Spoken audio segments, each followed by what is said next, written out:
AS Roma capai kesepakatan melepas Tammy Abraham ke Besiktas. Klub Liga Italia AS Roma dilaporkan mencapai kesepakatan untuk melepas penyerang Tammy Abraham ke klub Liga Turki Besiktas pada musim panas ini. Dikutip dari Football Italia, Selasa, AS Roma dengan Besiktas diperkirakan akan segera merampungkan proses transfer pada Senin malam waktu setempat. Diperkirakan Besiktas mengeluarkan biaya sebesar 15 juta euro atau sekira 285 miliar rupiah ditambah bonus untuk membuat AS Roma bersedia melepas pemain berkebangsaan Inggris tersebut. Sebelumnya AS Roma meminta biaya transfer 20 juta euro atau sekira 380 miliar rupiah, namun harga itu tidak disepakati oleh Besiktas sehingga proses negosiasi berlanjut hingga hari selanjutnya. Giallorossi wajib merampungkan proses transfer Tammy Abraham sebelum berakhirnya tanggal 30 Juni tahun 2025 waktu setempat untuk bisa menghindari hukuman financial fair play. Menurut beberapa laporan dari beberapa jurnalis di Italia dan Turki, kesepakatan verbal sejauh ini sudah tercapai antara kedua belah pihak di angka 15 juta euro ditambah bonus. Sementara itu, menurut beberapa laporan dari media Turki, Besiktas akan menerapkan skema peminjaman dengan kewajiban pembelian pada akhir musim 2025/26. Di sisi lain, mantan pemain Chelsea tersebut sudah sepakat untuk mengenai kepindahannya ke Besiktas dan dikabarkan akan mendapatkan kontrak berdurasi 4 tahun. Pemain berusia 27 tahun tersebut menjalani sebagian besar musim 2024/25 menjalani masa peminjaman bersama AC Milan dan tampil sebanyak 44 pertandingan di berbagai ajang dan mampu menyumbangkan 10 gol serta 7 assist dari total 1.756 menit bermain. Torino menolak buyback. Negosiasi antara Roma dan Torino untuk Alessandro Romano mengalami kebuntuan mendadak. Setelah pembicaraan yang tampaknya positif, kini dialog antara kedua klub terhenti. Tidak ada ruang kompromi, setidaknya untuk saat ini. Pihak Giallorossi menilai gelandang kelahiran 2006 itu berada di kisaran lebih dari 7 juta euro, dan yang terpenting, mereka ingin mempertahankan kendali atas masa depan sang pemain, melalui penyertaan klausul buyback pembelian kembali. Sebuah syarat yang secara prinsip ditolak oleh Torino, meskipun mereka tetap menunjukkan ketertarikan serius terhadap profil Romano dan bersedia melakukan investasi finansial. Namun, Torino menginginkan kendali penuh atas Romano tanpa bayang-bayang pengaruh dari Roma di masa mendatang. Inilah alasan utama mengapa kesepakatan yang secara teknis telah tercapai kemarin, kini harus dibekukan. Tak kalah penting, ada pula keinginan kuat dari sang pemain sendiri, yang memutuskan untuk tetap bertahan dan mencoba meyakinkan Gianpiero Gasperini untuk memberinya ruang di skuad utama. Sebuah langkah berani yang mencerminkan ambisi Romano dan keyakinannya pada proyek teknis baru di Trigoria. Meskipun jarak antara pihak-pihak masih cukup lebar, tidak tertutup kemungkinan bahwa kontak dapat dibuka kembali di masa mendatang, terutama jika kondisi pasar atau pilihan teknis berubah. Untuk saat ini, operasi ini resmi dibekukan. Roma akan mendapatkan 9 juta dari Calafiori. Di tengah kompleksitas finansial, AS Roma berdiri di persimpangan penting antara hukum dan neraca. Klub ibu kota dengan cermat menantikan kejelasan terkait hak finansial mereka dari transfer Riccardo Calafiori ke Arsenal, sebuah transaksi bernilai besar yang tak hanya berarti secara ekonomi, tetapi juga strategis dalam konteks settlement agreement dengan UEFA. Kunci dari perkara ini terletak pada klausul yang disisipkan saat Calafiori dilepas ke FC Basel. Roma mengamankan hak atas 40% dari hasil penjualan kembali bek asal Italia tersebut, meliputi mahar tetap dan variabel.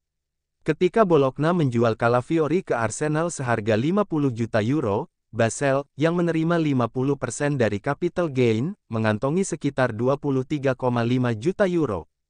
Sementara Roma telah menerima bagian awal sebesar 1,5 juta euro dari transfer Basel ke Bologna, senilai 4 juta euro. Para pengacara dan administrator di Trigoria kini berpegang pada keyakinan bahwa klausul tersebut memberi mereka hak atas sekitar 9,4 juta euro, 40% dari jumlah yang diterima Basel dari transfer ke Arsenal.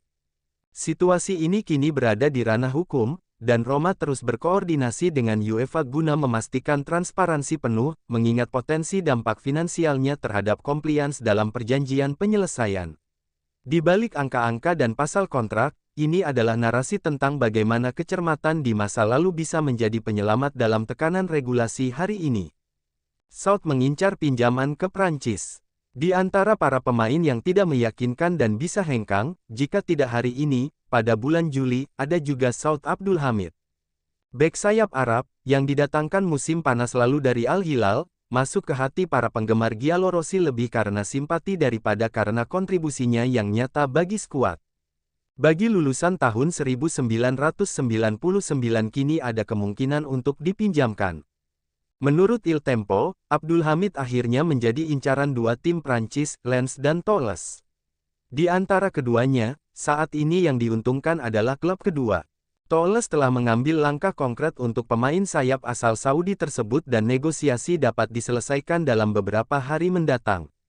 Sementara itu, Roma telah bergerak untuk menemukan bala bantuan yang ideal untuk sayap kanan. Roma mencari sponsor utama. Departemen Komersial Giallorossi, seperti dilansir Corriere dello Sport, juga sibuk mencari sponsor utama baru, setelah berakhirnya kontrak dengan Riyadh Season. Saat ini, kaos baru yang akan diperkenalkan di toko-toko pada tanggal 8 Juli dan resmi diperkenalkan pada tanggal 22 Juli hari ulang tahun klub tidak akan memiliki logo utama. Tujuan manajemen adalah untuk menandatangani perjanjian tepat waktu untuk dimulainya musim, dengan mitra yang mampu mendampingi Roma dalam 3 tahun ke depan, yang akan berpuncak pada peringatan 100 tahun klub. Pada saat yang sama, pekerjaan sedang dilakukan untuk menyertakan sponsor di bagian lengan baju. Perhatian difokuskan pada masa depan, dengan dialog berkelanjutan antara klub dan UEFA untuk menunjukkan kemajuan dalam manajemen ekonomi dan soliditas proyek olahraga. Leandro Paredes, terima kasih untuk kenangan dan penghormatan. Paredes kembali ke kampung halaman di Argentina bermain untuk klub masa kecilnya Boca Juniors, awal di mana semuanya dimulai. Dia akan membawa sepotong cinta di Roma bersamanya, karena siapapun yang memakai baju ini tahu dia akan tinggal di dalamnya selamanya. Dia bersama keberanian, kepribadian, dan kelas di lapangan, dia berjuang, dia bertanggung jawab dan dia tidak pernah berhenti menghormati warna-warna ini. Kini petualangan baru menantinya, tapi bagi kami dia akan selalu menjadi salah satu keluarga. Semoga beruntung Paredes. Olimpico akan selalu menjadi rumahmu. Kasus Timeshare, UEFA butuh waktu, skenarionya juga mengkhawatirkan Roma dan Everton. Kepemilikan ganda Timeshare dalam sepak bola Eropa semakin menjadi isu krusial yang dapat memengaruhi lanskap kompetisi kontinental ke depan. Peraturan UEFA cukup jelas, dua klub yang dikendalikan, secara langsung atau tidak langsung, oleh entitas kepemilikan yang sama, tidak boleh ambil bagian dalam edisi kompetisi Eropa yang sama. Disinilah sengketa yang melibatkan Olympique Lyon dan Crystal Palace menjadi sangat sensitif. Keduanya memiliki keterkaitan dengan Eagle Football Group, yang juga memiliki saham di Botafogo, Brasil, dan Molenbeek, Belgia. UEFA, hingga kini, belum mengambil keputusan final terkait partisipasi Lyon dan Palace dalam kompetisi Eropa musim 2025/26. Penundaan ini menciptakan ketidakpastian, bukan hanya bagi kedua klub, tetapi juga bagi seluruh ekosistem sepak bola yang tengah mengandalkan investasi kelompok multiklub. Lebih dari sekadar persoalan administratif, keputusan UEFA nanti berpotensi menjadi preseden penting. Jika aturan ini dilonggarkan atau disesuaikan, maka klub lain dalam struktur kepemilikan ganda bisa terdampak langsung, termasuk AS Roma dan Everton, yang dimiliki oleh keluarga Friedkin. Saat ini belum ada konflik kepentingan langsung, mengingat kedua klub belum berpartisipasi dalam kompetisi Eropa yang sama. Namun, jika skenario itu terjadi di masa depan, regulasi UEFA yang ada bisa menjadi kendala besar bagi keduanya. UEFA menghadapi dilema besar, menjaga integritas kompetisi tanpa menghambat gelombang investasi swasta yang kini menjadi tulang punggung banyak klub. Penundaan putusan memberi ruang untuk evaluasi menyeluruh, tetapi juga menebar ketidakpastian yang bisa memengaruhi strategi pasar, perencanaan teknis, hingga arah investasi klub. Roma dan Everton pun ikut mencermati. Apa yang terjadi antara Lyon dan Crystal Palace bisa menjadi cetak biru untuk masa depan mereka.